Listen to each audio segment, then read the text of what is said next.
बिस्मिल्लाहिर्रहमानिर्रहीम। अस्सलामुअलैकुम रहमतुल्लाहि व बरकातुहू। उम्मीद है कि आप सब लोग ठीक होंगे और दुआ है कि अल्लाह ताला आपकी ज़िंदगी को, आपकी सेहत को और आपके दस्तरखानों को हमेशा हरा भरा रखे। आमीन सुम्मा आमीन। आज की हमारी रेसिपी है गाजर की खीर। क्योंकि मीठे का तो कोई मौसम ही नहीं होता है, गाजर भी हर मौसम में दस्तयाब होती है। तो मैं आपको बताऊंगी कि गाजर की खीर सारा दिन पकाने की बजाय आप 1-1.5 घंटे में इसको जल्द से जल्द कैसे तैयार कर सकते हैं। तो चलिए अपनी रेसिपी शुरू करते हैं। बिस्मिल्लाहिर्रहमानिर्रहीम। तो सबसे पहले हमने खीर के लिए चावलों को भिगोना है। यहाँ पर मैंने 1 कप चावल ले लिए हैं और इनको मैंने पानी में 1 घंटा पहले भिगो दिया था। तो इनको तकरीबन 1 घंटा हो चुका है, ये भीग चुके हैं। और अब चलते हैं इसको पकाने की तरफ। मीडियम आंच पर मैं अब चावलों को इतना पकाऊंगी कि ये आपस में घुल मिल जाएं अच्छी तरह से। तो दूसरा स्टेप हमें ये करना है कि हमें गाजरें लेनी है। 4 मैंने यहाँ पे गाजरें ले ली हैं, इनको धोकर साफ़ कर लिया है। तो गाजरें मैं इसमें ज़्यादा डालूँगी, आप चाहें तो इसमें 2 गाजरें भी डाल सकते हैं, लेकिन गाजर की खीर है तो गाजरें ज़्यादा ही अच्छी लगती हैं। तो अब मैं इनको कश कर लूँगी। ये देखें मैंने इनको कश कर लिया है। तो चारों गाजरों को मैंने कश किया है। तो बहुत ज़्यादा मोटे वाला कश नहीं करना, नॉर्मल साइज़ का जो कद्दूकश होता है मैंने उससे इसको कश कर लिया है। और अब जिस बर्तन में मैंने खीर बनानी है उस बर्तन में मैंने दूध डाल दी है और इसको उबलने के लिए छोड़ दिया है। ये दूध तकरीबन 4 किलो है, बल्कि 4 किलो से थोड़ा सा ज़्यादा ही है। तो चावल हमारे बिल्कुल गल चुके हैं और कुछ चम्मच से दबा दबा कर मैंने इनको और ज़्यादा मिक्स कर दिया है। तो इनको बहुत ज़्यादा ही गलाना है। तो अब जो दूध है उसमें भी उबाली आ चुकी है। तो अब जो चावल हमारे उबले हुए हैं वो इस दूध में मैं डाल दूँगी। इस तरह से गाजर की खीर बनाने का ये बहुत ही शॉर्ट तरीका है जो मैं आपको बता रही हूँ, वरना तो सारा सारा दिन खीर बनाने पे लग जाता है। साग हो, खीर हो, कुछ भी हो, इस तरह की चीज़ें वो तकरीबन टाइम लेती हैं पकने के लिए। तो जो कश की हुई गाजरें थी वो भी मैंने इस दूध में डाल दी हैं और चम्मच चलाकर मैं इन सब चीज़ों को अच्छी तरह से मिक्स कर लूँगी।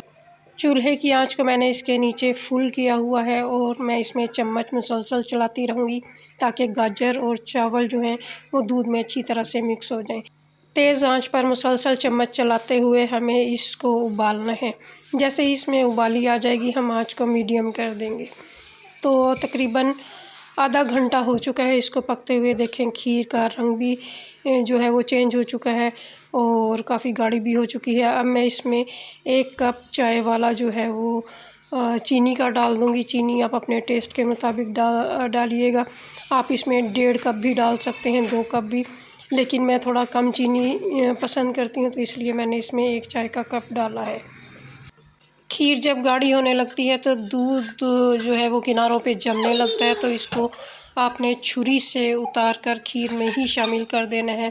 इसका टेस्ट बहुत अच्छा आता है, आपको खोया डालने की भी ज़रूरत नहीं पड़ेगी। जैसे ही किनारों पे जो है वो दूध जमना शुरू हो जाए तो आपने इसको छुरी से खुरच के इसको दूध में ही शामिल करते जाना है।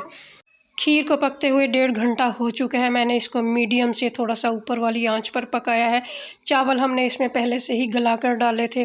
गाजरें जो हैं वो जल्दी से गल जाती हैं तो इसलिए हमें सिर्फ दूध ही खुश्क करना था। तो अब मैं चारों तरफ से दोबारा से इसके किनारे साफ़ कर लूँगी। तो देखिए माशाल्लाह से खीर का कलर कितना अच्छा है और तमाम चीज़ें आपस में अच्छी तरह से मिक्स हो चुकी हैं। खीर हो चुकी है हमारी तैयार और चूल्हा मैंने कर दिया है बंद। तो जैसे ही खीर रूम टेम्परेचर पे आई मैंने इसको डोंगे में डालकर 1-2 घंटे के लिए फ्रिज में रख दिया था। तो माशाल्लाह इसके ऊपर अब मोटी सी मलाई आ चुकी है। जिस तरह आप बाज़ारी खीर के ऊपर मलाई और उसकी रंगत देखते हैं उससे कहीं ज़्यादा ये अच्छी और मोटी मलाई वाली खीर तैयार हुई है। तो आप देख सकते हैं कि कितनी मज़े की लग रही है और इसके ऊपर जो मलाई की तय वो कितनी खूबसूरत लग रही है। तो देखा आपने इतनी मज़ेदार और इतनी खूबसूरत रंगत वाली खीर मैंने कितनी झटपट 1.5-2 घंटे में बना ली है। अगर आपको मेरी वीडियो पसंद आए तो आप सब्सक्राइब कीजिए, शेयर कीजिए और लाइक भी ज़रूर कीजिए। आप भी इस रेसिपी को ज़रूर ट्राई कीजिए और दुआओं में याद रखिए और फ़ीडबैक दीजिए कि आपकी खीर कैसी बनी। चलते चलते आखिरी बात, इससे पहले कि सर उठाकर अपने रब से ना मिलने वाली नेमतों का तकाज़ा करो, पहले अपने सर को झुकाकर इन नेमतों का शुक्र अदा करो जिनसे तुम मुस्तफ़ीद हो चुके हो। फ़ी अमानिल्लाह।